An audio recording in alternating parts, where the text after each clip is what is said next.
No, I'm serious. But let's also add that in order to do this, Michelle hired David Axelrod to do a brainwashing campaign, essentially to dupe all the people. So the idea was that she was in charge of community relations, and community relations meant deploying a screen of bouncers to kick people out, but she had to smooth over the ruffled feelings of these poor people. One of their favorite methods was you'd go into the waiting room of the emergency room, and if you were black and you looked poor, they'd make you wait 4 or 5 hours. They'd simply ignore you and hope that you would walk out. So this is the mentality, and I think these examples, I think what's in the bill is important, but the mentality of the people carrying it out. How about Orsag, right, the bean counter, the pointy-headed bureaucrat, the head of the Office of Management and Budget?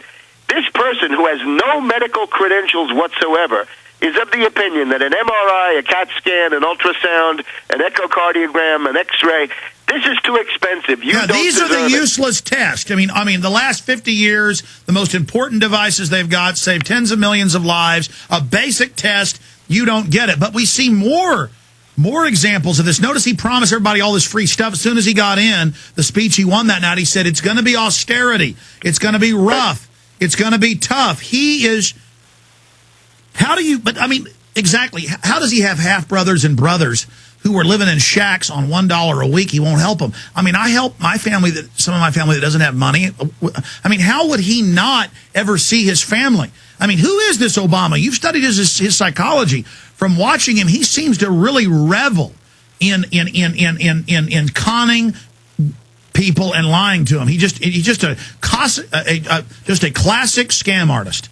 I would call him a narcissist and a megalomaniac. Now, it's interesting because we did have this interesting book, Bush on the Couch, by Dr. Justin Frank, I think, of George Washington University, which correctly diagnosed Bush as a megalomaniac, somebody with delusions of grandeur.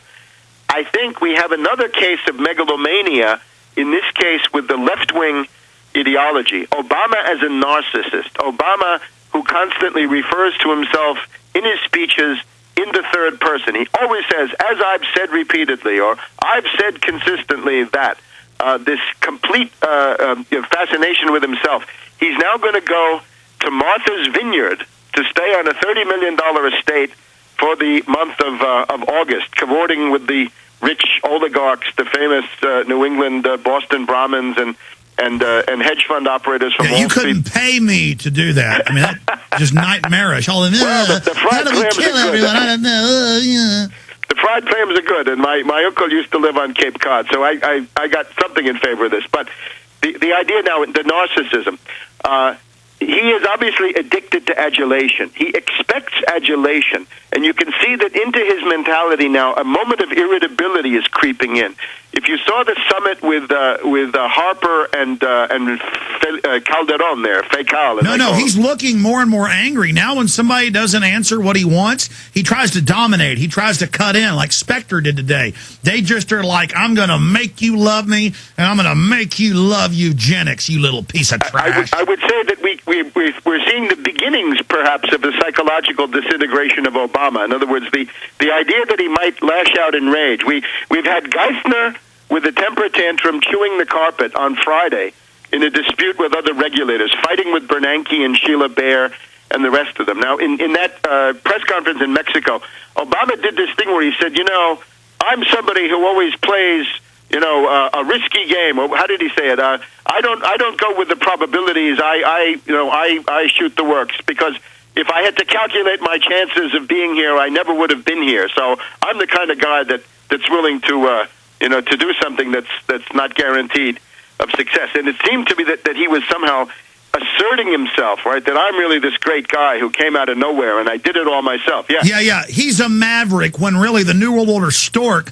delivered him out of the bowels of hell on the White House front porch. We could be very specific. Goldman Sachs, J.P. Morgan Chase, Citibank, these are the midwives of the Obama miracle, right? We can be very, very specific. We can even, calculate the sums of money involved. So I think that's going to be a problem for him. The town hall, the so-called town hall in Portsmouth, New Hampshire, to the extent I've been able to follow it at all, seems to have been screened in the best tradition of Bush. Remember that if you were an anti-war demonstrator and you wanted to get into a Bush event, you were likely to be arrested. I don't know what happened in Portsmouth, New Hampshire. Yeah, that's why they had the cop come up, probably a cop with the gun, was a way to intensify screening and only bring in minions.